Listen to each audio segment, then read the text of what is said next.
বন্ধুরা, আশা করি তোমরা সকলে খুব ভালো আছো। আমার চ্যানেলে তোমাদের সকলকে স্বাগত জানিয়ে আজকে স্প্রিং রোলের রেসিপি একদম ঘরোয়া উপায় কী করে করবে সেটাই শেয়ার করতে চলে এসেছি। এখানে নিয়ে নিয়েছি সয়াবিন, আলু আর ডিম, আর ময়দাটাকে ময়ম দিয়ে ভালো করে মেখে রেখে দিয়েছি। সয়াবিনটাকে সেদ্ধ করে নেওয়ার পর মিক্সার গ্রাইন্ডারের মধ্যে একটু ভালো করে এটাকে পেস্ট করে নেব। আলুটা খোসা ছাড়িয়ে স্ম্যাশ করে নিয়েছি, ডিমটাও দেখতে পাচ্ছ সবই সেদ্ধ করে রাখা আছে। তো এরপরে চলো একদম গ্যাস অন করে কড়াই বসিয়ে দিয়েছি।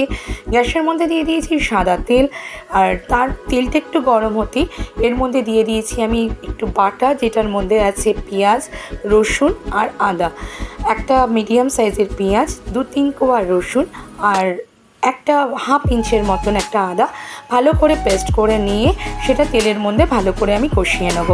তো বন্ধুরা, এই রেসিপিটা কিন্তু সম্পূর্ণ ঘরোয়া, কিন্তু এর স্বাদ হয় পুরো একদম যে কোনো বড় বড় মল বলো বা কোনো শপ বলো যেখানে সব খাওয়ার জিনিস পাওয়া যায়, সেখানে থেকে কিন্তু কোনো অংশে কমতি না।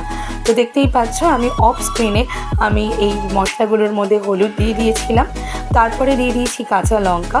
তারপরে যখন আবার একটু কষানো হয়েছে, কষিয়ে নিয়ে এর মধ্যে স্ম্যাশ করে রাখা ডিম সেদ্ধ, আলু, সয়াবিন সব কিছু দিয়ে এই মশলাটা ভালো করে কষিয়ে নিতে হবে। মানে সমস্ত সেদ্ধ দিয়ে এই মশলাটার মধ্যে ভালো করে এটাকে কষিয়ে নিতে হবে।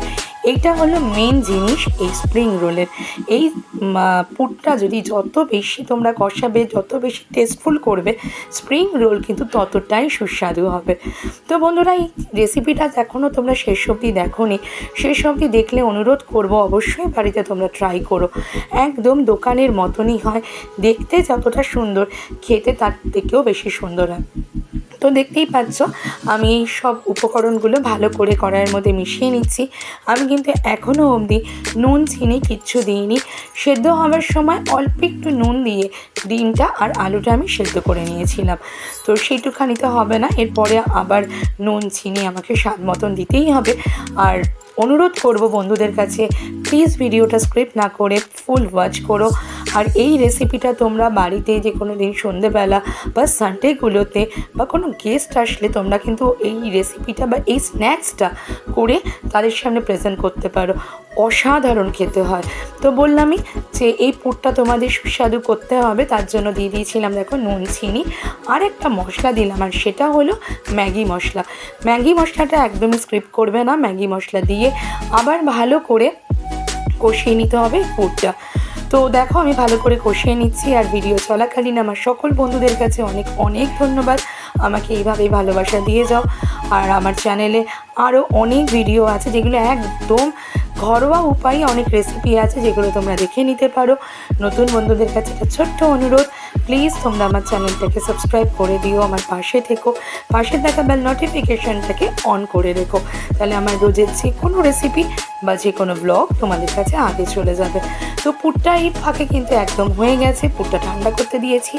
এখানে দেখো আমি নিয়ে নিয়েছি ময়দা, গুলে নিয়েছি, এর মধ্যে কোনো নুন দিইনি। আর এখানে কর্নফ্লাওয়ার নিয়ে নিয়েছি, কর্নফ্লাওয়ারটা জলের মধ্যে গুলে নিয়েছি, তার মধ্যে অল্প একটু নুন আর অল্প একটু লঙ্কার গুঁড়ো দিয়ে জাস্ট কালারটা চেঞ্জ করার জন্য আমি দিয়ে নিয়েছি। ময়দা থেকে লেচিগুলো আমি কেটে কেটে রেখে দিয়েছি, দেখতেই পেয়েছো। আর নিয়ে নিয়েছি কর্নফ্লেক্স। বাড়িতে যদি কর্নফ্লেক্স থাকে, কর্নফ্লেক্সটাকে একটু গুঁড়িয়ে নিলেই একদম কিন্তু হয়ে যাবে, যেটা ওপরের আমরা কোডিংটা বানাবো তার জন্য। তো লেচিগুলো কিন্তু লুচির থেকেও একটু ছোট করতে হবে, বেশি মোটা করলে একদম ভালো লাগবে না। ছোট ছোট আকারের লেচিগুলো করে এরকম লুচির মতন বেলে নিতে হবে। তারপরে এই পুরগুলো যতটা পারবে স্টাফিংটা বেশি দিলেই ভালো লাগে, হাত দিয়ে একটু চেপে চেপে নিয়ে এরপরে এটাকে রোলের আকারে করে দেবো। আর দেখতে পাচ্ছ প্রথমেই দিয়ে দিলাম ওই ময়দাটা, যেটা জল দিয়ে গুলে রেখেছিলাম, সেই গোলাটা অল্প একটু লাগিয়ে দিলাম। তাহলে কী হবে বলো তো, এই রোলটা আর খুলবে না। তো দেখতেই পাচ্ছ প্রথমে একটু দিলাম, আর শেষে এই পার্টটাতেও আর একটুখানি আমি গোলাটাকে দিয়ে এটাকে আটকে দিলেই কিন্তু একদম রেডি হয়ে যাবে এই পুরো জিনিসটা। এর পরে তো আরও স্টেপ আছে, কিন্তু এই পরিস্থিতিতে তোমরা এইভাবে আটকে দিলে কিন্তু একদম এটা রেডি হয়ে যাবে। তো দেখতে পাচ্ছ আমি এইভাবে চারিদিকটা মানে আকারটা গড়িয়ে নিলাম। তোমরা চাইলে অন্যভাবে ওটাকে মুড়তে পারো। তো যাই হোক, এখানে এইগুলো আটকানো হোক। আর এই রেসিপিটা করতে গেলে হয়তো তোমরা বলবে অনেক কিছু আয়োজন করতে হয়, কিন্তু আয়োজনগুলো করে নিয়ে সব কিছু করলে সময় কিন্তু একদম বেশি লাগে না। তো বকবকের ফাঁকে কিন্তু দেখো আমার সব কটা রোল আমার গড়া হয়ে গেছে। এরপরে যে স্টেপটা সেটা হলো এই যে রোলগুলোকে প্রথমে আমি কর্নফ্লাওয়ারের মধ্যে একটুখানি গুলিয়ে নেবো। তো কর্নফ্লাওয়ার রেখে দিলেই তো মানে নিচটা আটকে যায়, তো আবার একটু ভালো করে গুলিয়ে নিলাম। গুলিয়ে নিয়ে এই রোলগুলো এপিট ওপিট করে ভালো করে কর্নফ্লাওয়ারের মধ্যে ডুবিয়ে নিয়ে কর্নফ্লেক্সের মধ্যে আবার এটাকে কোটিং করে নিলে তেলে ভেজে নিয়ে কিন্তু একদম রেডি। তো দেখতে পাচ্ছ স্টেপ ওয়াইজ বন্ধুরা তোমরা এইভাবে স্প্রিং রোলটা বাড়িতে ট্রাই করতে পারো। স্বাদ আর গন্ধ অতুলনীয় হয়।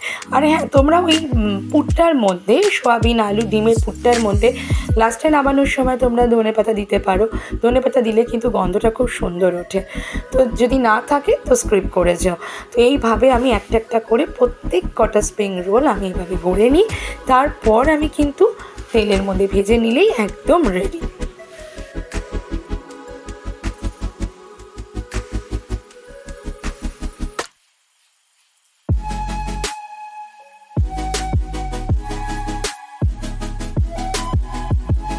তো সব কটা রোল গড়া হয়ে গেছে। কড়াইতে তেল বসিয়ে দিয়ে তেলটাকে ভালো করে গরম করে নিয়ে একদম সিম করে দিয়েছি। তারপরে ওই সিম আছে প্রত্যেক কটা স্প্রিং রোল আমি অল্প আঁচের মধ্যেই ভালো করে এপিট ওপিট করে ভেজে নিলে একদম রেডি। তো বন্ধুরা রেসিপিটা কিন্তু অবশ্যই বাড়িতে ট্রাই করো। কোনো অনুষ্ঠান হোক, বাড়িতে গেস্ট আসুক, সানডেগুলো হোক, ইভিনিং স্ন্যাক্সে তোমরা এই রেসিপিটা ইউজ করতে পারো। খুব সুন্দর হয়, সাথে সসও লাগে না, এত সুন্দর এর টেস্ট হয়। সম্পূর্ণ ঘরোয়া উপায় তোমরা এইভাবে স্প্রিং রোল বানিয়ে নাও, খুব সুন্দর হয়। আর এটা খুবই পুষ্টিকর। সয়াবিন আছে, সব বাচ্চা বড় অনেকেই আছে যারা সয়াবিন খেতে চায় না, তাদের জন্য রেসিপিটা কিন্তু একদম পারফেক্ট। তো কেমন লাগলো বন্ধুরা আজকে আমার এই রেসিপিটা? যদি ভালো লেগে থাকে অবশ্যই লাইক কমেন্ট করো, বন্ধু বান্ধব আত্মীয় স্বজনের মধ্যে শেয়ার করে দিও, যাতে প্রত্যেকে আমার এই রেসিপিটা দেখতে পারে এবং ট্রাই করতে পারে। তো আজকের মতন বিদায় নিচ্ছি, আবার দেখা হবে অন্য কোনো দিন অন্য কোনো রেসিপি বা ব্লগের সাথে। আর কালকেই তো গণেশ চতুর্থী, তো কালকেই তোমরা এই রেসিপিটা বানিয়ে নিতে পারো। ঘরে থাকা সব উপকরণ দিয়েই কিন্তু আমি এই রেসিপিটা করেছি, সেরকম বাইরের কোনো কিছুই নেই। তো দেখতে পাচ্ছ আমি দেখো মাঝখান থেকে কেটেও দেখাচ্ছি, খুব সুন্দর হয়, খুব ওপরটা ক্র্যাঞ্চিনেস থাকে আর ভেতরটা বেশ সফট গন্ধ, মানে এর যে অ্যারোমাটা যেটা তোমরা না করলে তোমরা কিন্তু পাবে না। তো অবশ্যই আশা করবো আমার বন্ধুরা বাড়িতে এই রেসিপিটা ট্রাই করবে। তো চলো টাটা, আবার দেখা হবে অন্য কোনো দিন। সকলে সুস্থ থেকো।